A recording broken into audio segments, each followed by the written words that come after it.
Imagine you lived in a world where your closet was full of clothes that were made of sheep's wool and leather, right? Your summer wardrobe, leather, wool. Can you imagine what that would be like in the day without antiperspirant? What if you lived in a place where sugar was not an option? I'm not just talking about candy. I'm talking about any of your baked goods, no sugar, right? Maybe you could have a little bit of honey on your bland bread, but take sugar out of your diet. What if you lived in a place where the best medicine was amputation? That the only recourse that a doctor could have to ease the pain was an exotic medicine from the poppy plant. But the nearest poppy plant is thousands of miles away over an even more dangerous and exotic landscape. How would that shape the behavior of your government? How would that shape our nation? We're going to talk about that right now. Okay, so I'm being a little melodramatic with my Game of Thrones intro there, but the reason for Spanish discovery in the New World was not an accident. Sure, Christopher Columbus accidentally ran into a whole landmass he didn't know existed, but the reason he was taking his voyage was not just happenstance. In this next portion of our lecture, we're going to explore why Europeans ventured west to seek the Indies rather than east across established land paths. The reason I use the Game of Thrones reference is because the Age of Discovery is actually a byproduct of confrontations between empires. Beginning with religious conflict, the Holy Roman Empire for more than 300 years tried to wrest back the Holy Land from Muslim control. Between 1100 and 1400 AD, Europeans got a taste for exotic silks, drugs, perfumes, and spices, especially sugar, that originated in the Far East. This is an illustration of Marco Polo passing through the Strait of Hormuz, which is a narrow passage between modern-day Saudi Arabia and Persia, or Iran. This was published in The Travels of Marco Polo, a book in 1477, even though Marco Polo himself lived at the beginning of the 13th century. This demonstrates Marco Polo's stories and how they really motivated Europeans to find a better trade route to East Asia. As the Holy Roman Empire lost control of Constantinople and Crusaders returned home, Europe's interest in those exotic goods could only be met at a very high price. Traders from Europe had to pay high tolls to non-Christian middlemen to bring those goods back to the affluent of Europe.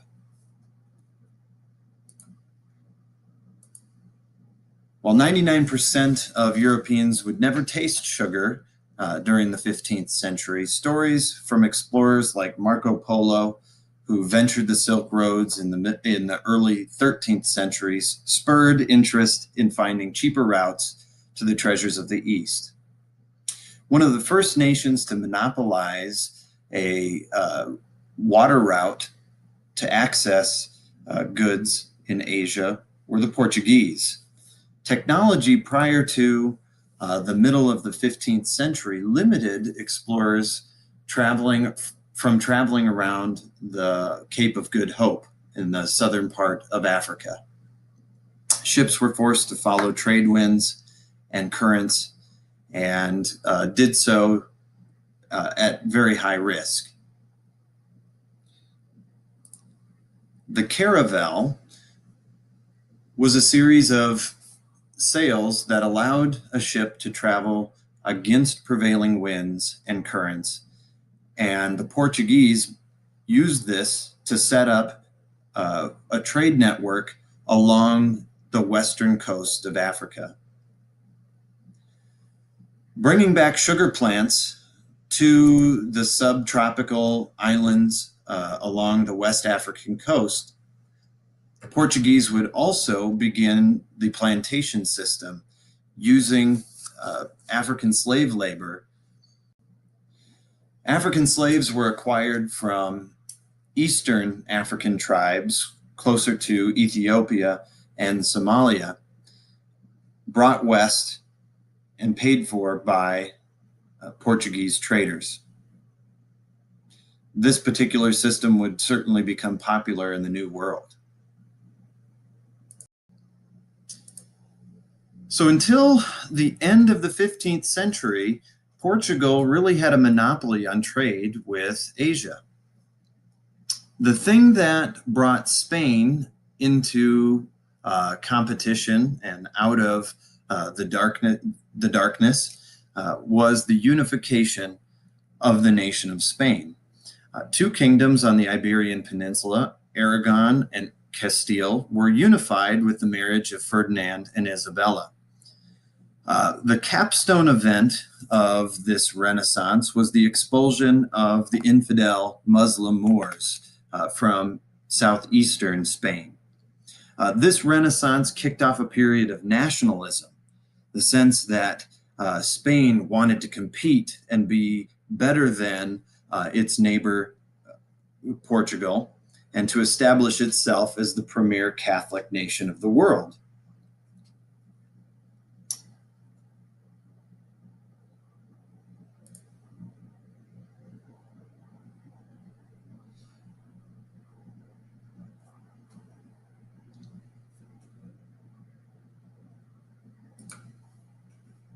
The problem with that was that Portugal had established military bases up and down the coast of Africa, and no way were they interested in sharing their access to Africa and Asia with Spain.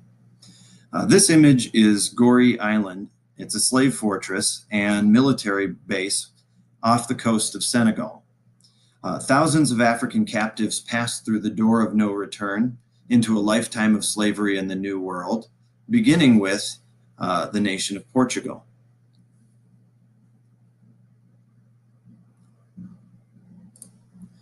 This sets the scene for Christopher Columbus. Columbus, who was actually an Italian and looking to sell his idea of a faster trade route to the east by sailing west, turned to the new sovereigns of Spain for their support. On October 12, 1492, he and his crew landed on an island in the Bahamas. This island today would be known as Hispaniola, or which is known as Hispaniola, is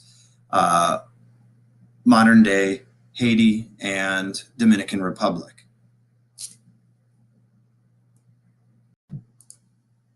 While a lot of elementary teachers will tell their students that people thought Columbus was crazy because they believed the earth was flat and he was going to sail off the edge of the earth, this is just legend. Educated people of this time, of Columbus's time, knew that the earth was round. If there was one major geographic error that Columbus made, it was assuming that the globe was much smaller than it actually was, and that no landmass stood between Europe and Asia. So basically, North America and South America, if you were to remove that and condense the globe, that was the image Europeans had in their minds as far as what the world looked like at Columbus's time. He was taking a huge risk. He was sailing with the currents westward, but the whole notion that he would be able to return home was up in the air. So in October of 1492, Columbus made landfall on Hispaniola, and this discovery convulsed 4 continents. Okay, Europe, Africa, and the two Americas. It's very important to reference Africa in this because the trade and labor demands of Europe will ultimately bring slavery to the New World. A new system of economics and a new world order would be established by this accident.